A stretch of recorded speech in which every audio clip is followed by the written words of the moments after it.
애고방 바로는 이스라엘 백성들이 자꾸만 늘어가니까 한편 마음에 두려움이 일었습니다.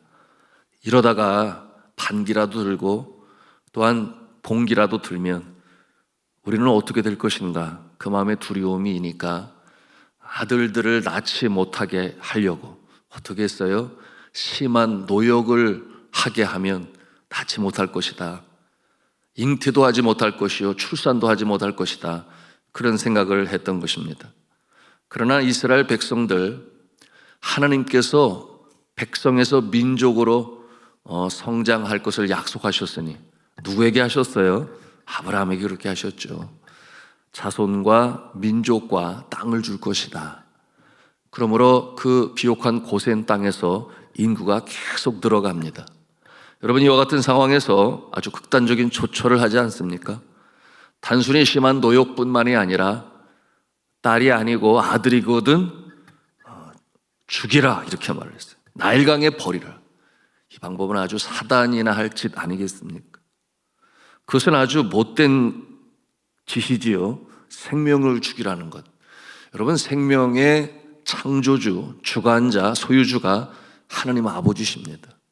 한 생명이 이 땅에 오기까지 하나님께서 친히 주관하시고 역사하시는 것인데요, 이 하나님의 계획, 그런데 그것을 거스린다라고 하는 것은 분명 잘못된 거죠.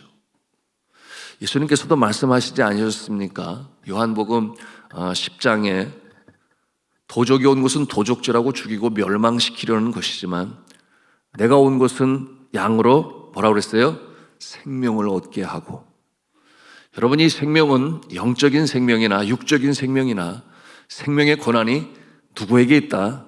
하나님께 있다, 주님께 있다라는 것을 보여주는 것입니다.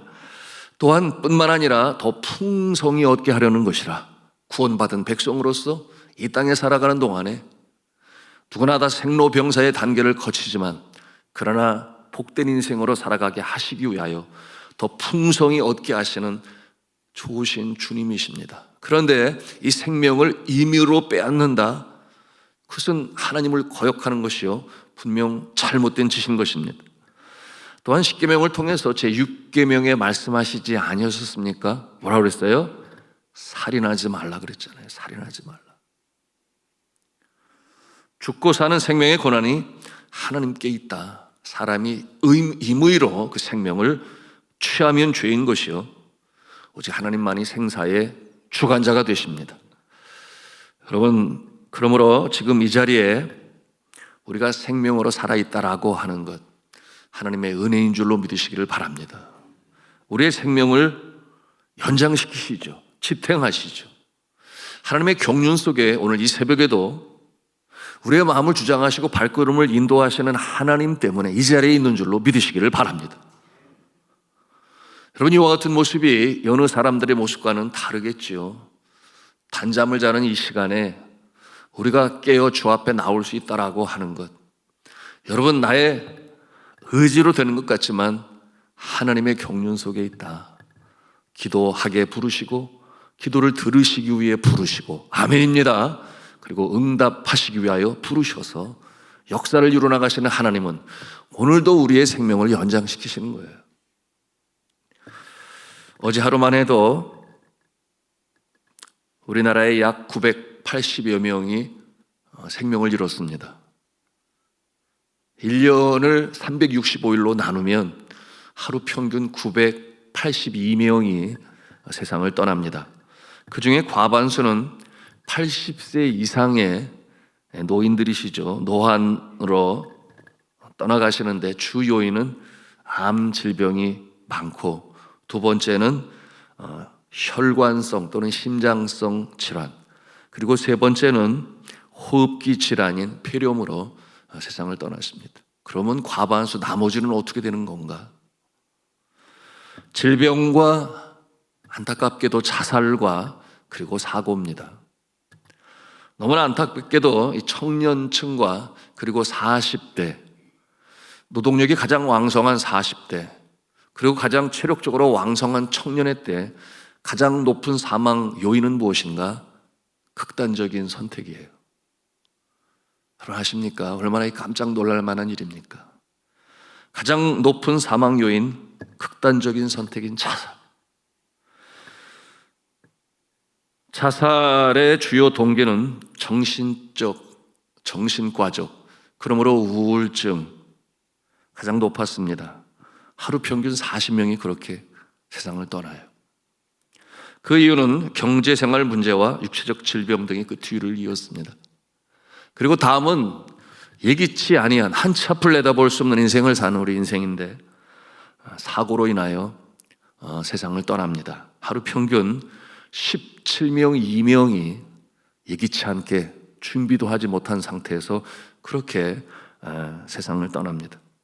그 내용은 교통사고, 그리고 산업재해, 그리고 홍수와 산불과 같은 자연재해로 인하여 하루 평균 17.2명이 그렇게 세상을 떠납니다. 여러분, 우리 인생은 앞날, 심지어는 몇 시간 후 우리는 보장할 수가 없어요. 여러분, 우리의 생명이 그러므로 걱정하고 염려하고 지킬 것인가? 아니라는 거예요. 여러분, 하나님께서 생사의 주관자가 되심을 믿으시기 바랍니다. 그리고 우리는 늘 준비하며 살아가지 않습니까? 첫 번째는 무엇을 준비합니까? 언제 주님 오실지 우리는 알지 못하기 때문에. 도적같이 임하시는 주님, 나는 오늘도 준비하며 살아가고 있는가? 아니면 100년 이상 살 것처럼 생각하여 준비하며 살아가는가? 여러분, 이 두 가지 준비지만 먼저 우선적으로 준비할 것은 언제 주님 오실지 알지 못하는데, 나는 기름을 준비한 이 처녀들처럼 등불을 밝히고 주 오실 날을 기다리는가? 너무나 중요합니다. 그런가 하면 우리가 또 준비할 것이 무엇이겠습니까? 내가 언제 세상 떠날지 알지 못하기 때문에, 그러므로 하루하루를 소중히 여기고 귀히 여겨 주님 기뻐하시는 삶으로 살아가는 것은 너무나 중요한 믿음의 사람들의 자세인 것입니다. 아무도 오늘 몇 시간 후도 자신의 안전을 보장할 수가 없습니다.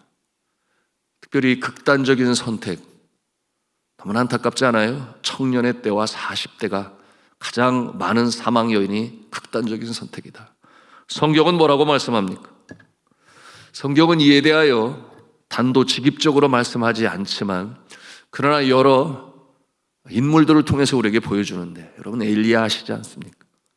그가 그처럼 450명 바알의 선지자들과 대결하여 하나님이 함께 하시니 하늘에서 불이 떨어지고, 여러분 그 놀라운 응답의 역사를 이루어 승리하였습니다. 그럼에도 불구하고 어떤 일이 벌어지나요? 아방의 왕비인 이세벨이 내가 내일 내 생명을 찾으리라, 생명의 위협 속에 그는 도망치게 되고, 여러분 그가 그 로뎀나무 아래 누웠을 때 뭐라고 그래요? 차라리 내 생명을 거둬가 주옵소서. 번아웃 당하여 더 이상 살고 싶은 마음이 없었던 이 엘리야의 모습을 봅니다. 여러분, 엘리야는 두려움과 우울증에 빠져 죽기를 바랬던 것이었죠. 그런가 하면 사도 바울, 그의 동역자들도 마찬가지였는데 뭐라고 고백하는가? 고린도후서 1장 8절이에요. 힘에 겹도록 심한 고난을 당하여 살 소망까지 끊어지고, 살 소망, 살고자 하는 의욕, 그것까지 끊어졌다 그랬습니다. 그런데 성경에 나오는 이와 같은 인물들, 욥을 포함하여 어느 누구도 자살하지 아니했습니다.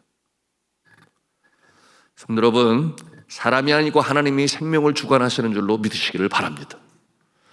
하나님께서 살려두시고자 하시면 사는 것이고, 아니면 세상 떠나는 거예요. 하나님의 손안에 있다. 그런데 하나님께서 우리의 생명을 오늘도 연장시키셔서 아침에 일어나니까 여러분 살아계셨지요? 당연하죠. 아침에 일어나니까 내가 살아있네. 나의 심장이 정상으로 박동하고 온몸으로 피가 돌고 수족을 움직일 수 있어. 여러분 중에는 걸어서 이 자리에 오신 분들도 계신데, 여러분 매 순간순간 주님의 은혜예요. 주님께서 나를 바라보시고 나의 삶을 이끄시며 인도해 가심을 믿으시기 바랍니다. 그러므로 생명력이 가득 찬 하루하루를 맞이하는 거예요. 전에도 말씀을 드렸잖아요. 유대인들이 습관적으로도 하지만 진정으로 잠들기 전에 뭐라고 기도한다고 그랬어요? 주여 나의 영혼을 주님께 의탁하나이다. 그 당시 전쟁도 많았고 밤사이에, 우리나라도 지난 밤사이에 몇 명이 죽었겠어요. 여러분, 그 980명을 하루 24시간 중에 밤 시간 8시간으로 나누게 되면 약 300명 이상이 지난 간밤에 세상을 떠난 거 아니겠습니까? 여러분, 그럼에도 불구하고 이렇게 우리를 살려주시는 것은 우리로 하여금 하나님께서 계획하신 일이 있다, 그 일을 이루시기를 원하신다. 가정에서, 일터에서 또한 사명자로서의 일을 감당하심으로 주님의 영광을 받으시고, 또한 그 일을 통해 우리를 복의 통로로 삼으시기 위하여 생명 연장하심을 믿으시기 바랍니다. 나를 지으시니가 하나님, 나를 부르시니가 하나님, 나를 보내시니도 하나님, 나의 나된 것은 다 주의 은혜라. 찬송가의 가사처럼 정말 그러합니다. 자, 그런데 하나님께서 주신 이 생명을 사람이 끊고자 하여 바로왕이 그러했습니다. 특별히 아들이 나면 죽이라, 나일강에 던지라. 여러분, 이 유대인들의 출산을 돕는 산파가 있었다 그랬죠. 그 이름이 십브라와 부하라고 하는 자예요. 그를 불러서 이 바울이 명하기를 뭐라고 명을 하는가? 15절 16절 말씀인데 우리 같이 읽도록 하겠습니다. 시작. 애굽 왕이 히브리 산파 십브라라는 하는 자와 부하라 하는 자에게 일러 가로되 너희는 히브리 여인을 위하여 조산할 때 살펴서 남자여든 죽이고 여자여든 그는 살게 두라. 이게 얼마나 끔찍한 짓입니까? 하나님의 뜻을 거역하는 모습이죠. 히브리 산파들이 순종할까요? 순종하지 아니할까요? 순종하지 아니해요. 왜 순종하지 아니해요? 하나님을 경외하는 자였더라. 두려운 거죠. 산파의 사명이 뭡니까? 출산하는 아가가 생명의 위협에서 어려움을 당하지 않도록 돕는 역할이 산파인데 거꾸로 죽여라? 말이 됩니까? 하나님을 경외하는 자는 그럴 수 없는 거예요. 자, 17절 말씀해 보니 하나님을 두려워하여 애굽 왕의 명을 어기고 남자를 살렸다. 그러다가 이들의 행위가 발각이 됐죠. 바로왕 앞에 불림을 받게 되었습니다. 이 산파들은 명령을 어겼으니 죽을 목숨이에요. 18절 보니까 너희가 어찌하여 이같이 하여 남자를 살렸느냐? 그 질문에 하나님께서 이 산파들에게 지혜를 주세요. 바로왕은 이들을 죽이라고 했음이 틀림이 없는데, 그런데 하나님을 경외하는 자 하나님께서 살려주세요. 지혜를 주시는 거죠. 그러므로 성경에 보면 뱀같이 지혜로워라, 비둘기같이 순결해라, 이 두 가지를 잘 이룰 수 있어야 되는데 뭐라고 답을 합니까? 보니 산파가 바로에게 대답하되 히브리 여인은 애굽 여인과 같지 아니하고 건장하여 산파가 그들에게 이르기 전에 해산하여 더이다. 우리의 도움도 없이 이미 난 거를 우리가 가보니까 늦었습니다. 어찌하겠습니까? 이렇게 답을 하니까 잘했죠. 지혜롭게 답을 잘했어요. 그러니 바로가 들어도 할 말이 없게 그렇게 만들었습니다.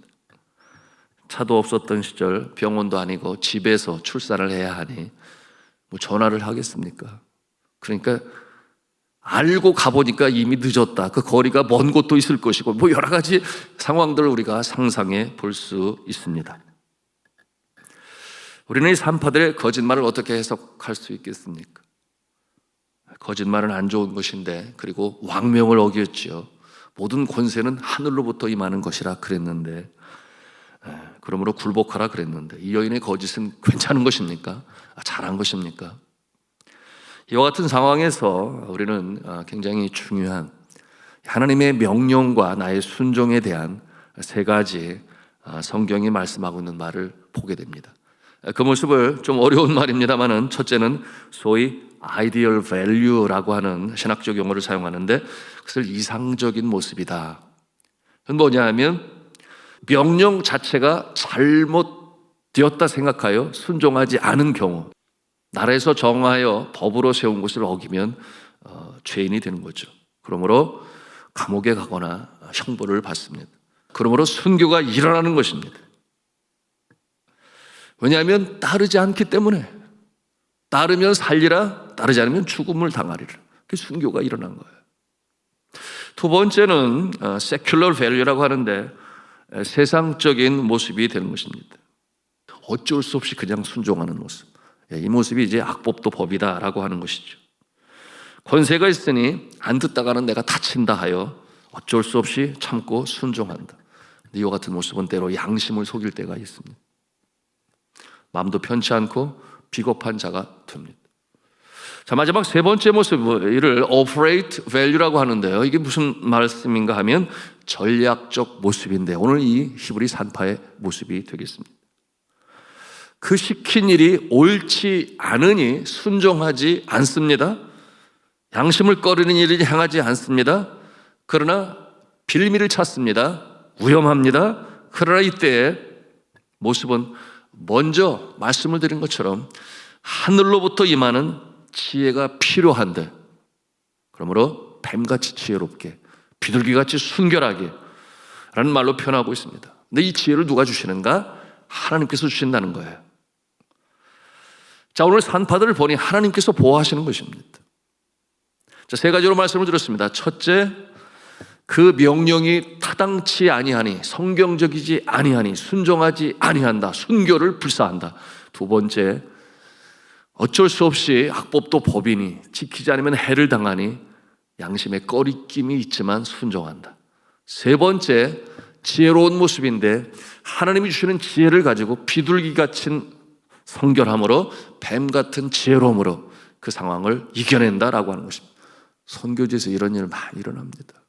특별히 다친 지역, 우리 학교에 찾아와서 너희들 학생들한테 예수 믿게 한다면서? 그렇습니다. 그러면 당장 추방인데, 학교 문 닫아야 되는데, 이런 상황들 말이죠.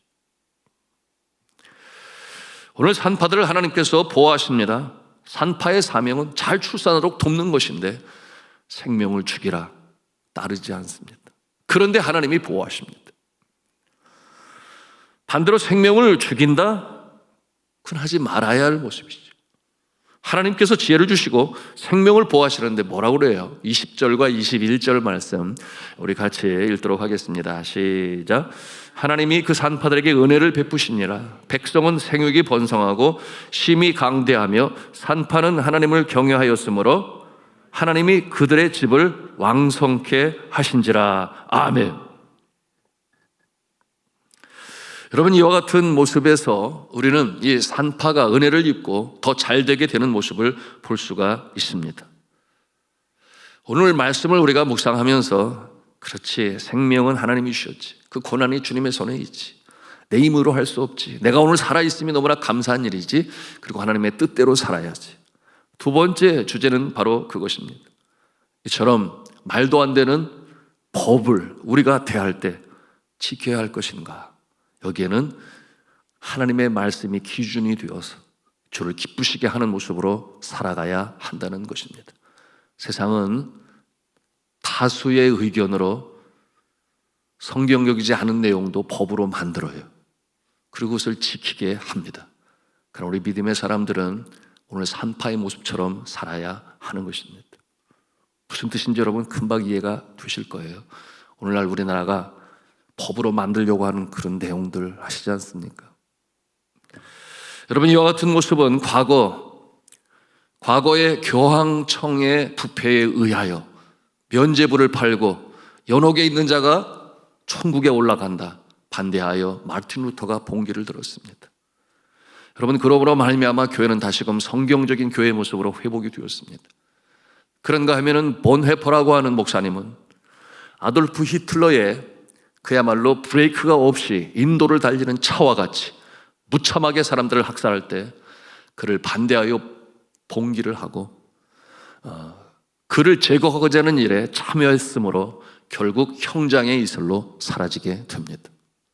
여러분, 이와 같은 모습을 통해서 우리 믿음의 사람의 자세가 무엇인가를 볼 수 있는 것입니다. 자, 오늘도 우리가 살아있으므로 감사하시기 바랍니다. 하나님께서 오늘을 통하여 무슨 일을 이룰 것인지 기대 가운데 소망의 끈을 놓지 마시고 기도하심으로 승리하시기를 축복합니다. 또한 산파와 같이 뱀같이 지혜롭게 비둘기같이 순결하게 기도할 때 위로부터 내려주시는 하나님의 지혜를 가지고 이 전쟁터와 같은 세상, 죄악에 관영한 세상, 성결한 모습으로 전진하며 이겨나가실 수 있기를 주님의 이름으로 축복합니다.